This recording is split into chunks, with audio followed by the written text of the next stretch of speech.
In this video, I am going to explain myofascial connection around foot and ankle, and I will explain why this kind of myofascial connection affects ankle movement and foot movement.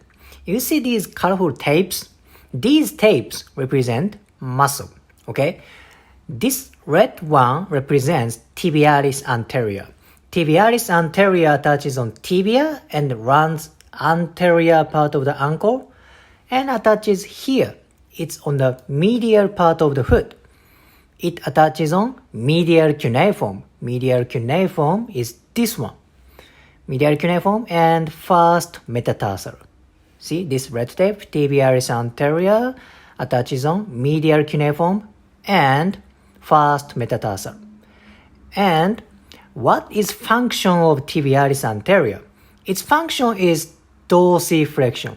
Dorsiflexion is like this way, and plus it's inversion. Inversion is like this way, this movement. Dorsiflexion and inversion, okay? And what is yellow one? This yellow tape represents fibrillaris longus.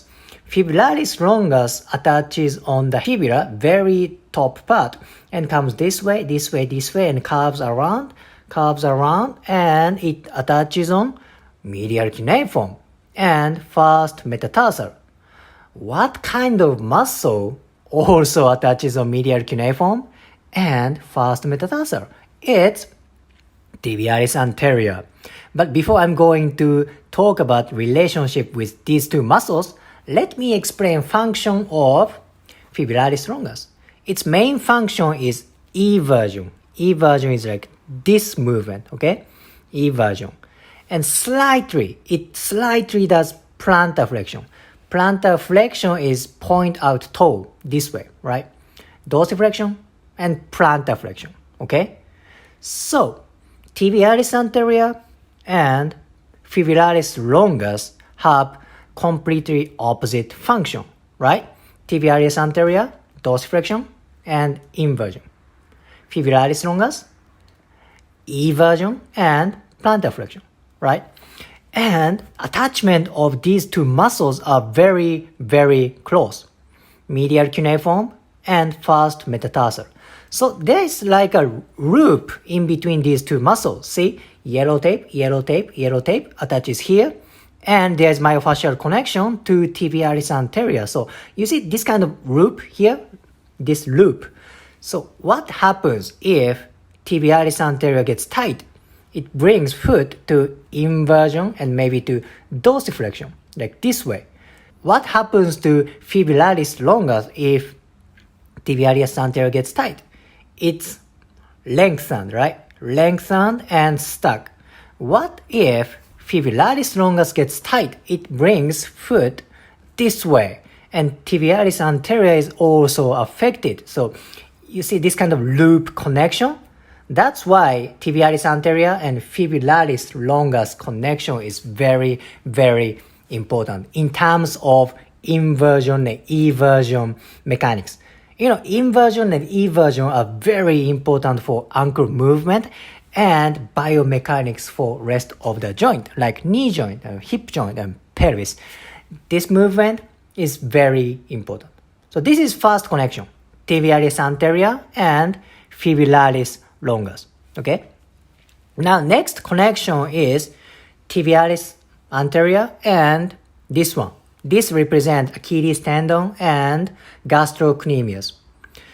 Tibialis anterior and fibrillaris longus relationship was like this. Inversion-eversion, right? Inversion-eversion relationship. Achilles tendon, gastrocnemius, and tibialis anterior relationship is like dorsiflexion, plantar flexion. Okay? Achilles tendon, gastrocnemius function is plantar flexion, point out toes. Okay? So this is like anterior-posterior relationship. If gastrocnemius gets tight, it brings ankle this way, right? Shortens this way. And tibialis anterior is lengthened and stucks. If tibialis anterior gets shortened, it brings foot to the dorsiflexion. And gastrocnemius is lengthened. Okay, so this is kind of anterior-posterior relationship. In the normal biomechanics, if tibialis anterior flexes, which is dorsiflexion, gastrocnemius should stretch, right? When gastrocnemius contracts, shortened, it brings plantar flexion.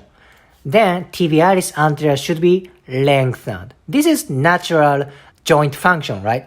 However, if either one or both of them gets tight, it inhibits ankle movement. This is like when gastrocnemius shortens, tibialis anterior should lengthen. Vice versa, when tibialis anterior contracts, gastrocnemius should lengthen. It's same thing with fibularis longus and tibialis anterior. When tibialis anterior contracts, fibularis longus should lengthen. When fibularis longus contracts, tibialis anterior should be lengthened. This kind of a anterior-posterior, medial side, lateral side relationship are very important. This kind of anterior-posterior, medial-lateral relationship are not only in ankle joint. You can find this kind of relationship in knee joint, pelvis, shoulder, anywhere. But in this video, I just explained you the myofascial connection around ankle joint. This is very, very interesting place. So if you liked today's video, please like, comment, and subscribe. See you next video.